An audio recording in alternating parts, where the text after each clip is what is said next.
Welcome back to the War Room, where we're going to take a look at the classic overseas adventure gone wrong, the Athenian expedition to Sicily during the Peloponnesian War. This was a major event in that conflict, very justifiably the turning point of the war that marked the beginning of the end for Imperial Athens, and set the stage for ultimate Spartan victory in 404 BC. In 415, though, Athens and Sparta were officially at peace. The first stage of the Peloponnesian War, known as the Archidamian War, was fought between 431 and 421 BC. The Athenian Empire and the Spartan-led Peloponnesian League essentially fought each other to a standstill. Previous conflicts between Greek city-states were stereotypically decided by hoplite battles that produced clear victors. Here, though, the two sides were not only large and resilient enough to sustain battlefield defeats and keep going, but they were dominant in opposing domains. The Athenian navy won repeated engagements against Peloponnesian League fleets and conducted a variety of successful amphibious operations to both maintain the empire and bring the fight to Sparta, but they couldn't really threaten the Spartan state itself in the centre of the Peloponnesus, nor effectively neutralize significant Spartan allies such as Thebes or Corinth. At the same time, the Spartans found themselves frustrated on land. Almost every year, they gathered their allies and marched into Attica in order to provoke the Athenians into facing them in a pitched battle, and every time, the Athenians retreated into their city and refused to fight.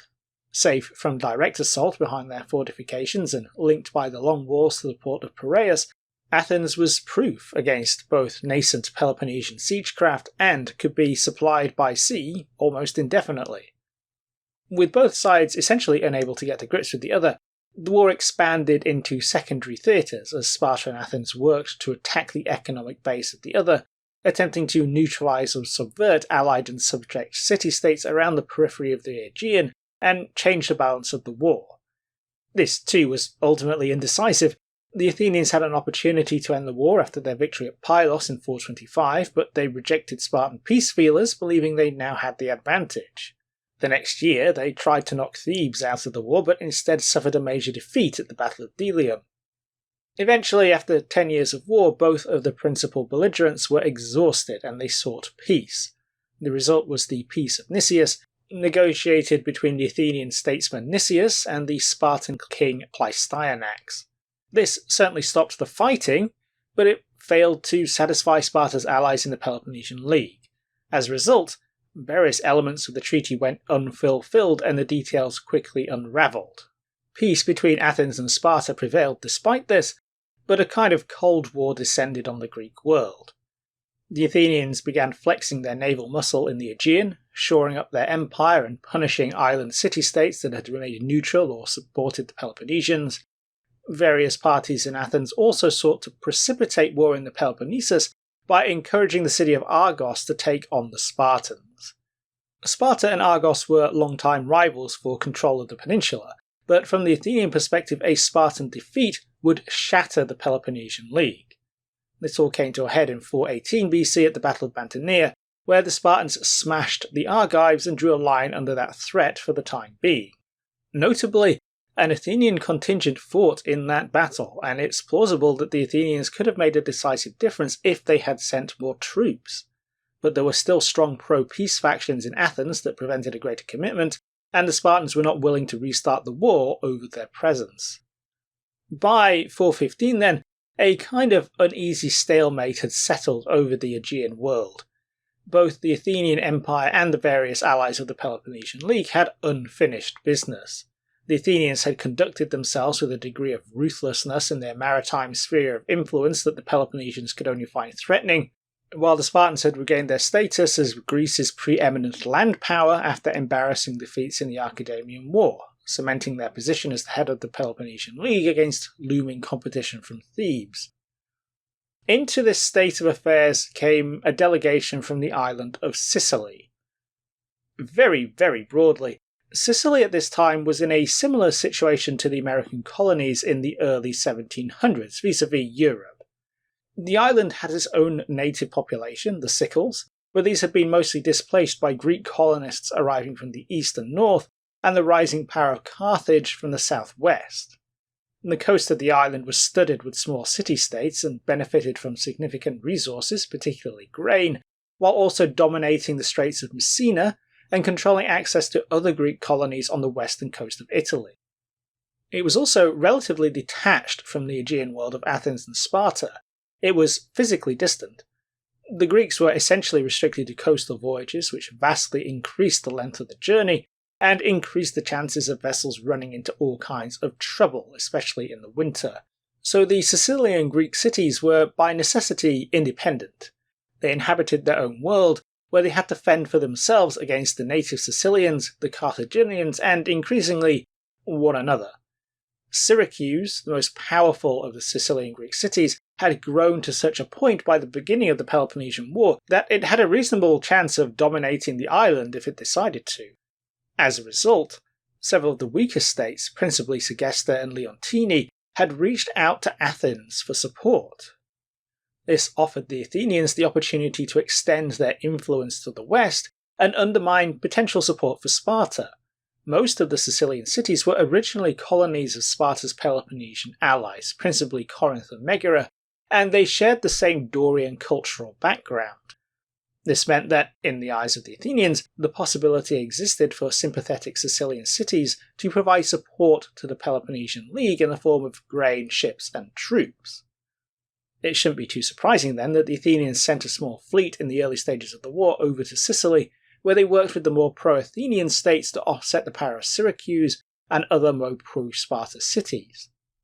Ultimately, though, this came to nothing.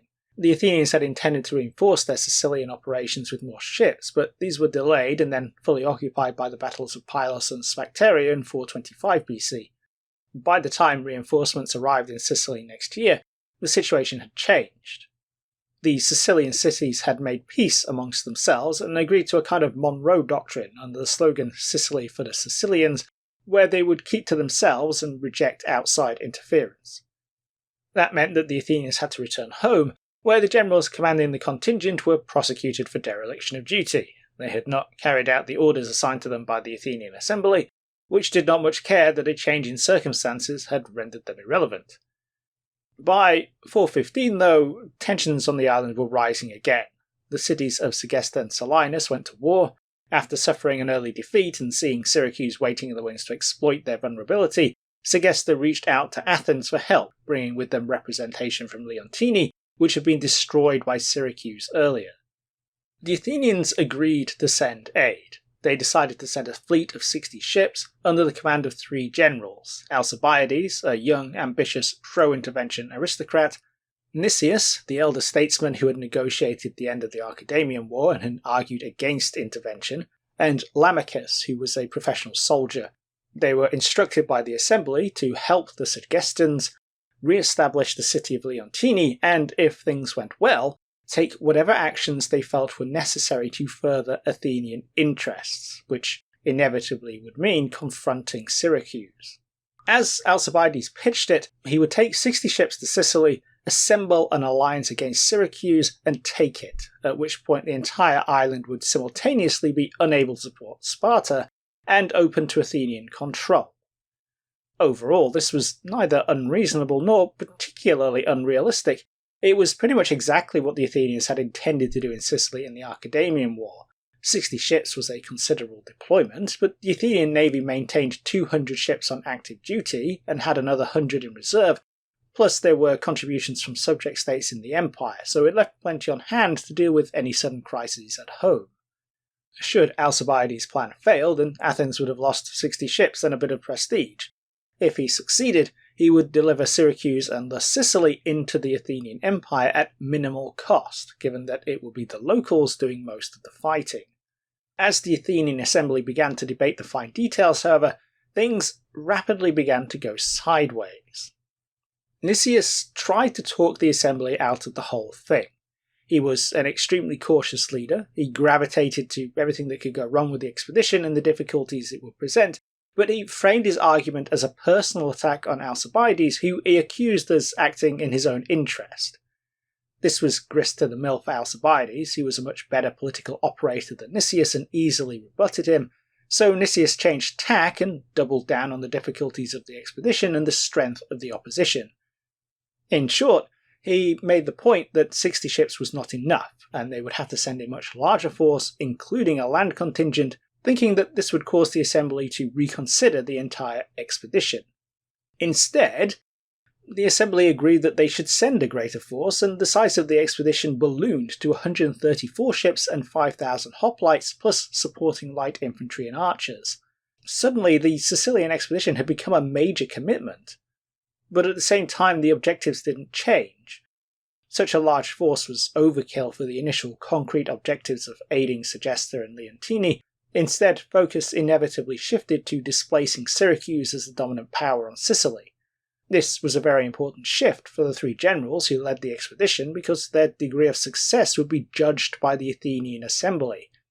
If they failed to return with a victory commensurate with the new, much expanded force, then they could face prosecution. The expansion of the expedition had major physical consequences too.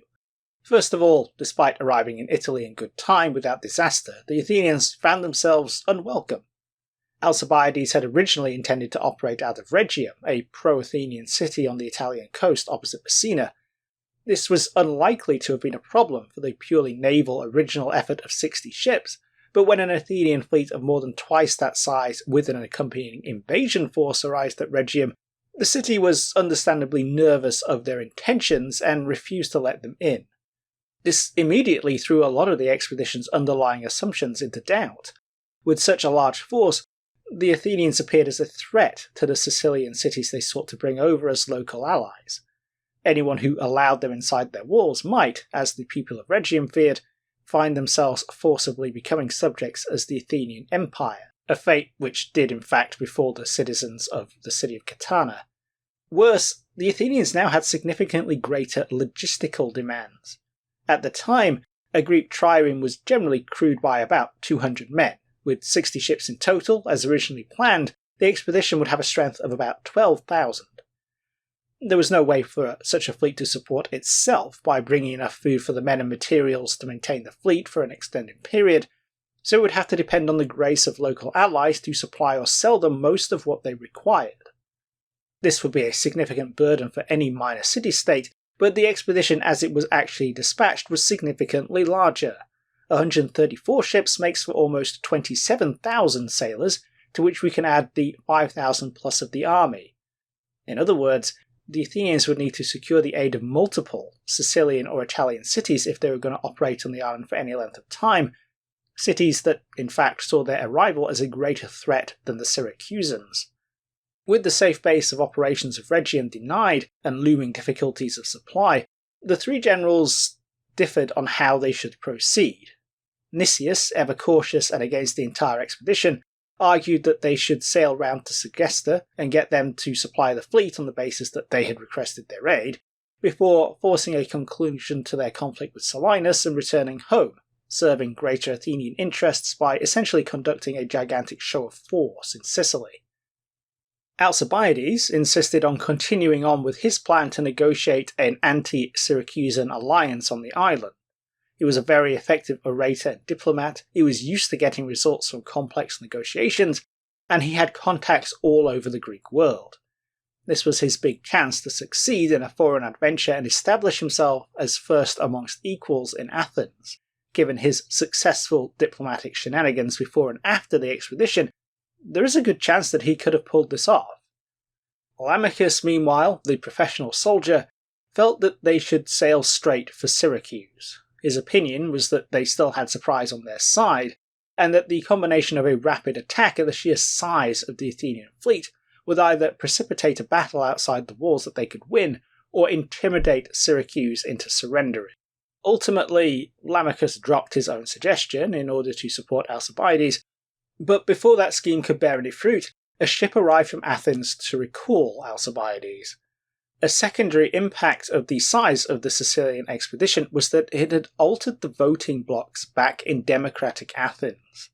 Much of Alcibiades' support came from the Thetes, who primarily rode in the fleet. Now that many of them were at sea on the expedition, his political opponents were able to push through a vote recalling him to face trial. He was accused of two crimes, the mutilation of the Herms and profaning the Eleusinian mysteries, Without getting into the details of either of those, as well as being a very capable political operator with a lot of enemies, Alcibiades also had a deserved reputation as a debauched hedonist, and while it's not clear if he was guilty in either case, his guilt was entirely plausible. Athenian trials were essentially popular votes, and with Alcibiades' political support away from the city, he would likely be convicted, and whether he was heavily fined, exiled, or worse, his political career would be over and all his ambitions denied. Without any choice but to acquiesce, Alcibiades left the expedition, leaving Nicias and Lamachus in command. This immediately removed the main driving force behind the effort. It was really, to a great extent, Alcibiades' show. Nicias and Lamachus were very specifically assigned as generals to counterbalance his ambition and enthusiasm. Nicias because he was opposed to the entire thing, and Lamachus to mediate between the two as a politically neutral military professional. The expedition spent the rest of the year aiding Segesta and attempting to overawe Sicilian cities into joining their cause with very little success. They returned to the east coast in order to winter at the city of Catana. Here they were in much closer proximity to the Syracusans, who were by now well aware of the Athenians and spoiling for a fight. Intending to catch the Athenians unaware, they marched up to Catana, hoping to surprise them in the night, courtesy of pro-Syracusan elements in the city. This was actually an Athenian ruse, though, and they found the city empty, and the expedition having sailed south passed them in the night. The Athenians landed in the great harbour of Syracuse, set up a defensive position, and waited for the Syracusan army to return and face them. This very much seems to be a plan from Lamachus. Nicias was far too cautious to come up with and carry out something so aggressive. It may even be that Lamachus intended to attempt a sudden storm if the situation was favourable, but by now the Syracusans had had easily enough time to bring their walls into a state of repair, making that option extremely risky while their army was still out there somewhere. Regardless, the Athenians still had an opportunity to destroy the Syracusans when they arrived to fight. They did manage to prevail in the hoplite clash, the Syracusans breaking under pressure and fleeing back towards their city, but the Athenians were unable to effectively pursue them thanks to Syracusan cavalry. As a result, the Syracusans were able to disengage intact. Not prepared to settle in for a siege at the start of winter, the Athenians got back on their ships and sailed up to Catana again. They came back in the spring and focused on investing the city. At the time, Syracuse was confined to a small peninsula. To the north there was a small harbour accessible from the city itself. To the south was the much larger Great Harbour. Northwest, though, was the Epipoli, the high ground between Syracuse and the Sicilian interior. Here the Athenians set up camp, fortified their position, and set about building a wall across the peninsula to isolate the city.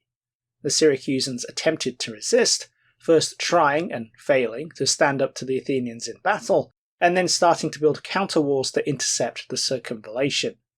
This provoked a stream of skirmishes and some minor battles, and although the Athenians were successful in countering all the Syracusan efforts, Lamachus was killed.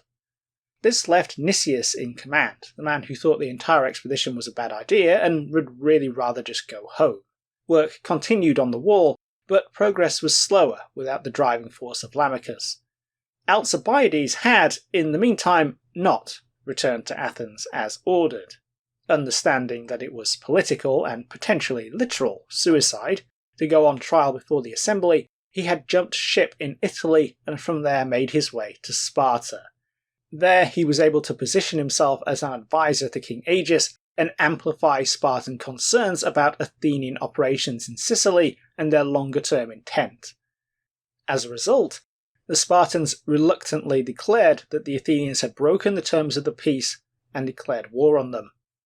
The Syracusans had long been petitioning the Spartans for aid, so it wasn't long before the attention of the Peloponnesian League turned to the isolated Athenian force on Sicily.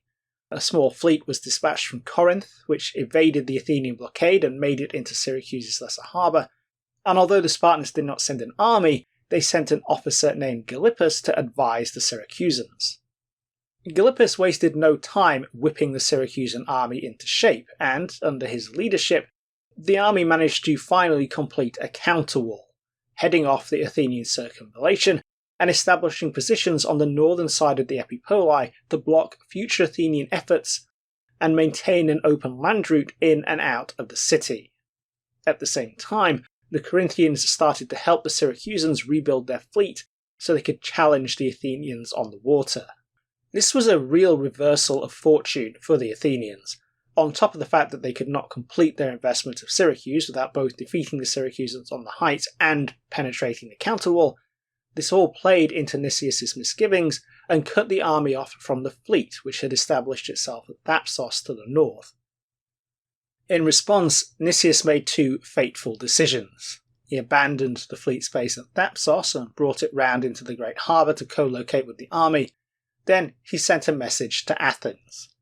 Informing them of the situation, he pointed out the increasing difficulties of supply, the effects of marauding Syracusan cavalry, the impact of disease now that the fleet was encamped near marshy ground on the inside of the great harbour, and his own doubts as to the success of the operation, combined with his own degrading health. At the same time, he understood that it would be political suicide to appear defeatist, so he advised the assembly to either recall him in favour of a more capable general, or to send enough reinforcements to get the job done. Just like before the expedition set sail, Nicias was banking on the Athenians balking at the difficulty of the task presented to them. He almost certainly hoped that, given the resumption of the war against the Peloponnesian League, marauding Spartan armies once again ravaging Attica and the looming threat of rebellions across the empire, the assembly would see sense, allow him to call off the siege, and come back. Instead, Nicias' attempt to manipulate the assembly again misfired completely, and they sent out another 70 ships and another 5,000 hoplites under command of the veteran generals Demosthenes and Eurymedon. Demosthenes had a record of success in unconventional actions, most famously at Pylos and Sphacteria over a decade earlier, and on arriving and seeing the situation, he immediately committed to an attack across the Epipolae to destroy the counterwall. Nicias reluctantly agreed, and the Athenians staged a risky night attack, hoping to catch the Syracusans off guard. This succeeded in penetrating and damaging the counterwall, but soon the dangers and frictions of fighting at night took over. Confusion descended on the Athenians, elements got lost and clashed with one another in the dark, some even fell from the cliffs of the Epipolae. And into all this came a Syracusan counterattack, forcing Demosthenes to call off the attack and fall back. Soon afterwards, the Athenian generals all agreed that there wasn't much else that they could do, the situation was untenable, and that they should abandon the siege. That, however, meant getting the fleet out of the harbour. By now, the Syracusan fleet was in a position to contest any Athenian withdrawal, and repeatedly entered the harbour to engage them. They were no match to the Athenians in open water, but their disadvantages in skill and experience were somewhat compensated for by the confines of the harbour. They had the advantage of much better port facilities on hand, and they had better opportunities for cooperation with land forces. The first battle in the harbour was inconclusive, but it provided cover for Gylippus to storm the Athenian fort of Plemmyrion on the southern side of the harbour. With Syracuse itself dominating the northern side, the Athenians were trapped. The Syracusans quickly installed a boom of anchored ships across the mouth of the harbour, penning them in. There were several more naval battles that saw the Athenians not only unable to force a way out, but slowly ground down to parity and then numerical disadvantage. Running low on supplies, and finally accepting that there was no naval exit, Nicias and Demosthenes reluctantly gave the order to burn the ships, then for the entire expedition to march into the Sicilian interior. They were no doubt seeking to find a friendly city where they could hole up, reconstruct the fleet, or await aid from Athens, but they had a long way to go, and they were subjected to constant raids and ambushes by Syracusan cavalry and light infantry. Demosthenes was separated from the main body with 6,000 men and forced to surrender. Nicias was able to keep going a bit further until his force reached the river Asinarus and found the Syracusans waiting for them. Here, the Athenian army disintegrated. Supplies of water had rapidly run out on the march, and discipline collapsed as soldiers and sailors surged into the river. Some of them were drowned or crushed in the press, or even fought one another as they tried to get a drink. Others were picked off by the skirmishers and archers on the far bank. More were rounded up by the Syracusan cavalry. Faced with massive casualties and no hope of escape, Nicias surrendered. The entire expedition was lost. Nicias and Demosthenes were both executed. Of the roughly 40,000 men who set out and arrived as reinforcements, only 7,000 survived as prisoners of the Syracusans, who locked them up in a series of quarries where they starved to death or died of disease. This was a significant blow to Athens. By some estimates, 40,000 men was the equivalent of the adult male population of the city at the start of the Peloponnesian War back in 431. It was hardly the limit of Athenian manpower. They could call on men from the surrounding district of Attica, as well as from subject states in the empire, allies and mercenaries, but it was a devastating loss. Worse, many of these men were irreplaceable veterans with experience of the first stage of the war and Athens' imperial conquests. More of them were skilled specialists.